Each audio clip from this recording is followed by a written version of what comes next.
Dallas Mavericks fans have been one of the most fortunate fan bases in the NBA. While many teams have struggled to find a franchise player, the Mavs essentially had a passing of the torch from an NBA legend in Dirk Nowitzki to a young superstar in Luka Doncic. While Dirk was playing, Dallas made 2 finals appearances and won 1 title, and based off of what Luka has shown through his first 3 NBA seasons, it's reasonable to expect that he could repeat or have even more success than Nowitzki did in Dallas. However, the Mavs' current situation is not perfect, and there are some changes that they must make to get to that next level. Luka is still very young at just 22 years old, but as great as he is, he won't be able to will Dallas to a championship all by himself. In today's video, I'm going to be discussing the issues with this Mavericks team and what changes they must make to propel themselves to contender status. Murray inside, incredible! LeBron James with no regard for human life. They do have a timeout. Decide not to use it. Curry, way downtown. Bang! Bang! Oh, what a shot from Curry!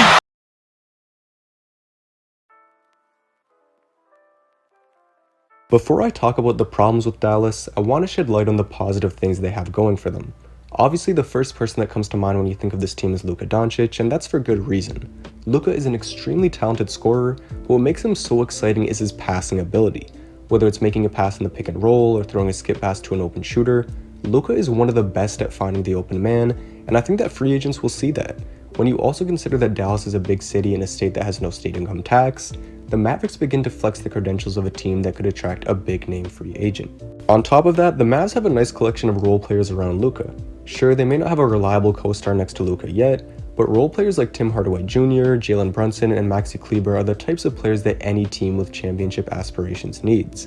Dallas already has a really nice foundation, and in my opinion, they are a 1-star player and a few small moves away from becoming legit contenders. Looking at the way they've operated since drafting Luka, Dallas appears to be aware of that. I know a lot of people have been critical of Kristaps Porzingis lately, but when the Mavs acquired him, that was viewed as a great pickup. Prior to trading for him, Kristaps was coming off a season in which he averaged 22 points, 6 rebounds, and 2 blocks per game, getting named to the All-Star team in the process. The point is that acquiring him was viewed as an aggressive move to bring in a co-star alongside Luka. Whether you think it's worked out or not, Dallas showed that they are not satisfied with complacency and that they want to make the most out of Luka's career by surrounding him with other stars. However, since we are on the topic of Porzingis, this seems like a good time to segue into the weaknesses of this team, starting with Porzingis' shortcomings. Recently, there have been reports that Kristaps is frustrated with his role on the team and that he often feels like an afterthought to Luka Doncic. Now, I don't want to overreact to this and say that Dallas needs to trade him because after all, we can't say for sure that these reports are true, and even if they are, it's not like things can't get better. I must say though, when I first heard about this, I wasn't exactly shocked. Whenever I watch Mavericks games or interviews this year, Kristaps seemed to be very apathetic towards Luka. I got the impression that he didn't like playing second fiddle in Dallas, and that he was jealous of all the attention Luka was getting. In a way, I can understand because Kristaps has averaged 20 points and 9 rebounds in his first 2 seasons with the Mavs, yet he never seems to get much praise. However, those numbers don't tell the whole story. Yes, Kristaps has put up good counting stats with Dallas, but he's been inconsistent on both ends of the floor. Offensively, Porzingis tends to drift to the perimeter a bit too much for people's liking. At 7'3", he can get his shot off over everyone, but on those nights where his jump shot isn't falling, he needs to be able to go to something else. Then on the defensive end, Kristaps' mobility has not been nearly as good as it was in prior seasons. Maybe it's because he is still being affected by past injuries, or maybe it's because the league is shifting more and more towards pace and space offenses, but Porzingis was not a very good defender this year. He struggled defending on the perimeter and often got exposed in the pick and roll by smaller, quicker guards.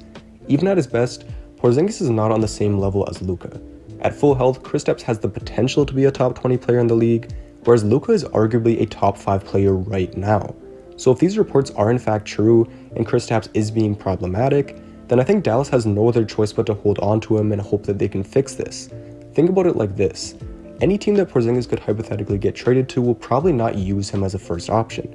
I've seen people proposing trades that send Kristaps to New Orleans, Golden State, or Atlanta, all of which are teams that Kristaps would have to take a back seat on. Considering he will make north of $30 million for the next 3 seasons, other teams may not want to give up assets for a player that is injury-prone, overpaid, and potentially a locker room cancer. Even if Dallas could find a trade partner, they would get such little in return for Kristaps because of the factors I just mentioned. That being said, the Mavs need to remain patient. Kristaps is still a useful player because as a big that can shoot from the perimeter, he does help space the floor for Luka. He is also still relatively young at just 25 years old, so there's reason to believe that he's not a finished product. Things may be a little rocky right now, but I think there's more worth in keeping Porzingis and seeing if things can get better next season, as opposed to shipping him off for very limited assets right now. On top of that, Kristaps' trade value may go up if he shows some improvements next year, which would give Dallas the option of holding on to him if they think he can sustain that level of play, or possibly trading him for something significant if they believe his play is fool's gold. Worst case scenario, the Mavs would likely be able to trade Kristaps 2 years from now when he's in the final year of his contract, and they can look to find another co-star for Luka who at that point will only be 24 years old. While the Porzingis situation is not ideal, it is not the only issue with this team. What's been proven in their last 2 playoff losses is that Luka needs more help on the perimeter.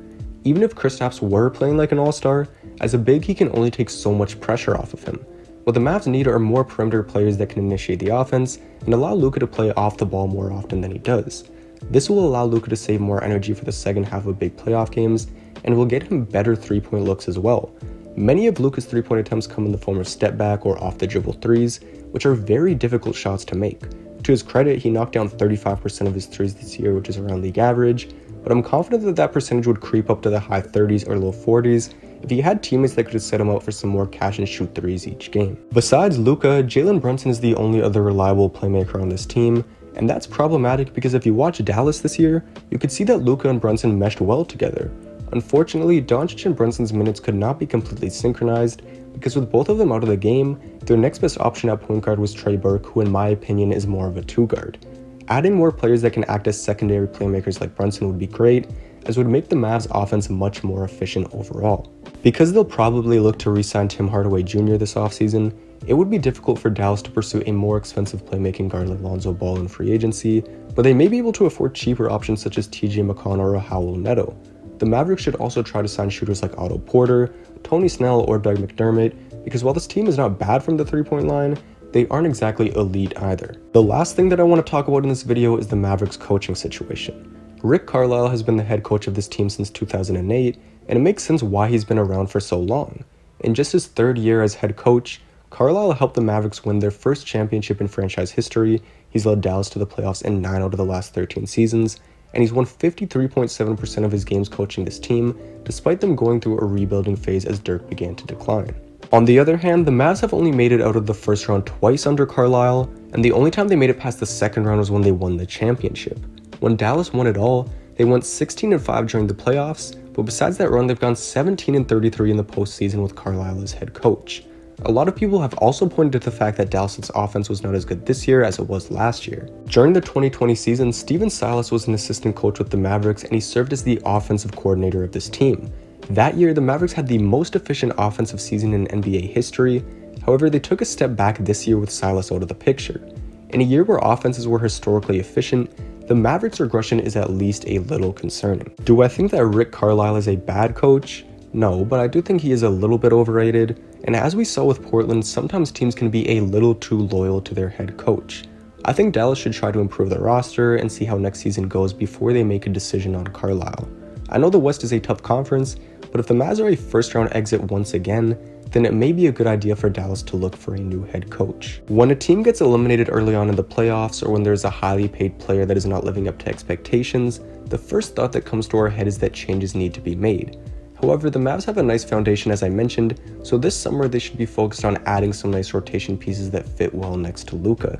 They don't have enough cap space to go after a big name free agent, and Porzingis' trade value is so low that Dallas would probably have to give up some assets just to move him, so it's better that they hold on to Kristaps for now.